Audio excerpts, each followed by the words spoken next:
Hello, this is John Schaap and welcome to this video in the updated 2021 version of the AOS 8 video series. In this video we are going to have a look at two important protocols that run on the Mobility Conductor, namely AirMatch and ClientMatch. Aruba AirMatch goes beyond adaptive radio management, ARM, by using AI machine learning to provide automated radio frequency optimization. Instead of looking at each individual AP, like in the ARM model, AirMatch looks at analytics across the entire wireless LAN. AirMatch is a key component of Aruba's AI-powered wireless solution and is supported in environments utilizing the Aruba Mobility Conductor. This delivers automated system-wide channel, bandwidth and EIRP optimization. No manual intervention is required. This slide shows the difference between the older ARM protocol, which runs on AOS 6 and also on standalone AOS 8 implementations, so without Mobility Conductor. But AOS 8 solutions that use the Mobility Conductor, they will use AirMatch and not ARM. AirMatch takes input from every AP in the environment every 5 minutes throughout a 24-hour period, and then uses that information to calculate and create a solution to be applied once every 24 hours to all access points. So let's first have a look at how the access points are configured by AirMatch. So the easiest way is to click on radios, and that's where you can see which channel, which transmit power and which bandwidth is assigned to each of the radios in the different APs. So let's look where AirMatch is configured. It's on Mobility Conductor, Services, AirMatch, and it's turned on automatically at 5 AM in the morning. So here you can go and turn it off if you want that. Then we go to the command line interface and we issue the command show AirMatch profile.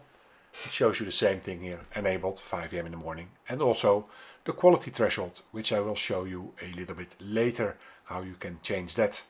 You can change that in the CLI. Next command is show AirMatch optimization. That's where you see all the optimizations that have taken place in the past. So 14 was the last one, and that was an on-demand one, so that was issued by an administrator.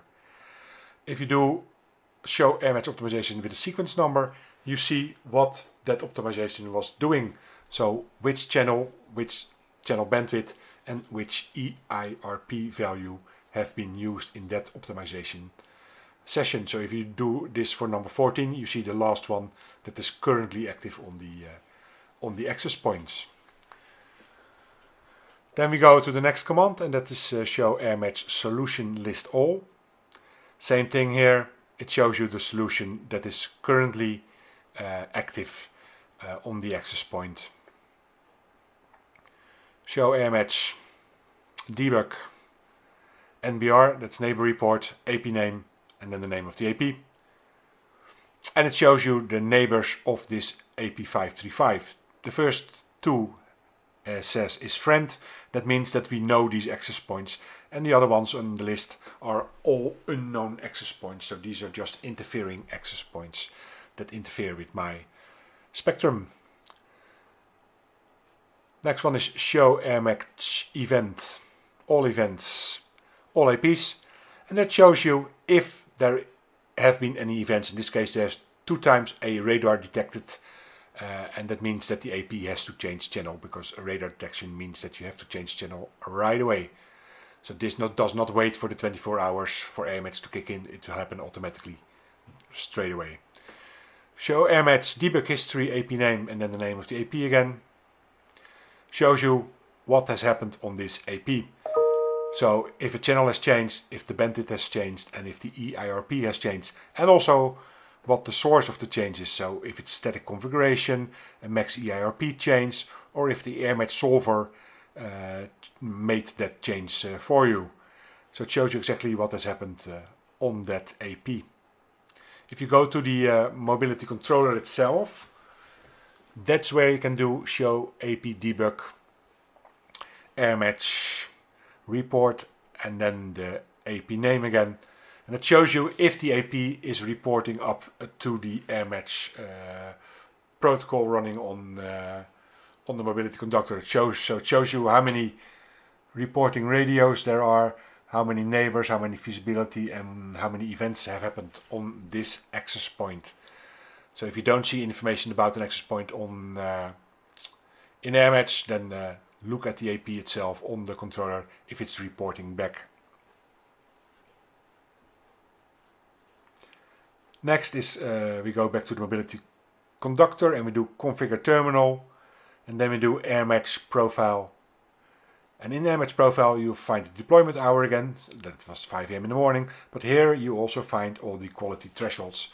They all have default values, but here you can tweak these default values. It's normally not needed, but if you have a very specific RF environment, it could make sense to change these values here. AirMatch AP freeze is used if you want to statically set transmit power and channel on an access point. So this will set the EIRP to 12 on the 5 GHz radio. If you then do show AirMatch debug static radios, it shows you which radios have been statically configured with these values. So I did this command twice, one for the 2.4 where I set EIRP to 20 and once for the 5 gig radio EIRP 12. So this stays there until you unfreeze it, so AirMatch AP unfreeze. If you go to the controller itself and check out the AP, so show AP active, you see that these values are actually used there. So EIRP for 5 gig is 12 and the EIRP for the 2.4 is set to 20.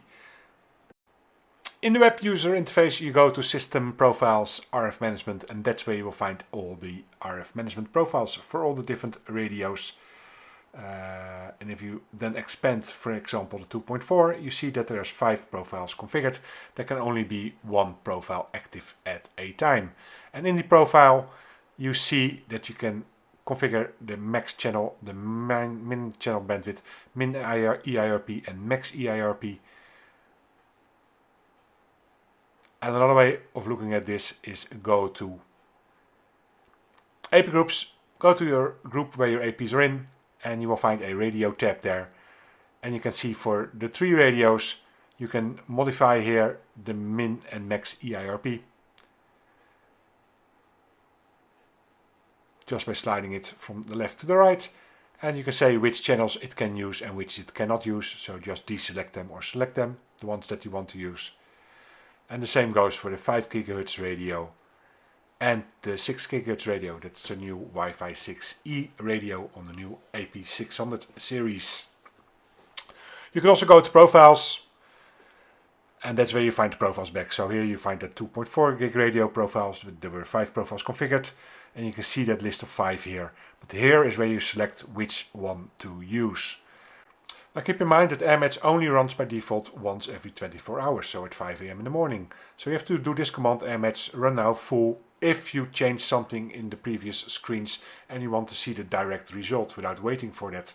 So this will run AirMatch right away and will distribute the new solution to the access points. Next is ClientMatch. There is an eminent need for directing the clients to the best suited APs based on dynamic environment variables in order to achieve the best network performance. In previous versions of ARM, steering clients to the best AP was done at the time of client association.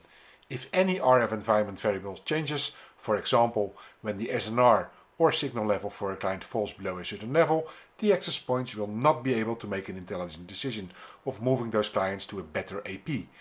As a result, those clients will have poor connectivity, thus bringing down the performance of other associated clients on that AP. ClientMatch constantly optimizes the client association by continuously scanning the wireless environment and sharing information about the clients and the APs. Based on dynamic data obtained, the clients are steered to the most suitable AP. No software changes are required in the clients to achieve this functionality. ClientMatch looks at the client's view of the network while making a steering decision. The client view of the network is built with all the probe requests that is received from the same client on different APs. This is used to build the virtual beacon report, which forms the building block for ClientMatch. So let's check out how ClientMatch is configured. We go back to the profiles again, and in the profiles you'll see on the general ClientMatch enable or disable. So you can set this for the different profiles. Again, the same thing can be done from the AP group, going to the radio and then go to the bottom and you find client control. Turn it on or off. So in the CLI, the commands that you can do on the Mobility Conductor are show AP ARM ClientMatch debug state to see what the state of the protocol is. So you can see how many radios, how many virtual APs are reporting back to ClientMatch.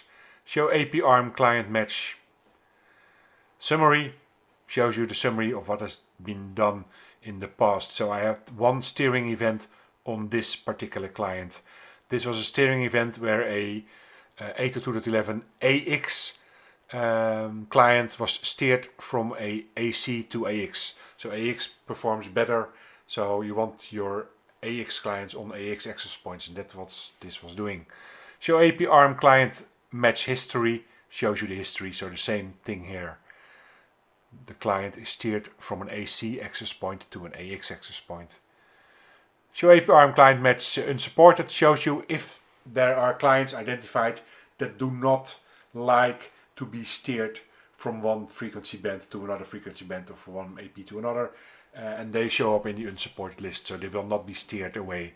If you do show global user table list, you see the number of users that are connected at the moment. I have 3 of them, and if you then do show AP virtual beacon report all, you can see the beacon reports that are sent by the client. So this is this client, and you see this client sees all these different SSIDs, BSSIDs with the different signal strengths, and that is done for every client. So this is the other client, and we have the 3rd client here. You can also look at the beacon report for a specific client. So then don't type all, but just type client MAC and the MAC address of the client, and you will see it for this specific client. So when we go to the virtual mobility controller, you can issue the command show AP ARM virtual beacon report, and then the AP name and the name of the AP. And you see the beacon reports that are sent from this AP for Wi-Fi 0 and Wi-Fi 1, so those are the 2 radios. One is the 2.4 and the other one is the 5 gig radio. And the last command that you can do here is show AP ARM ClientMatch restriction table, AP name and the name of the AP, to see if there's any restrictions on this specific AP. This brings us to the end of this video, so let's recap what we have done up till now.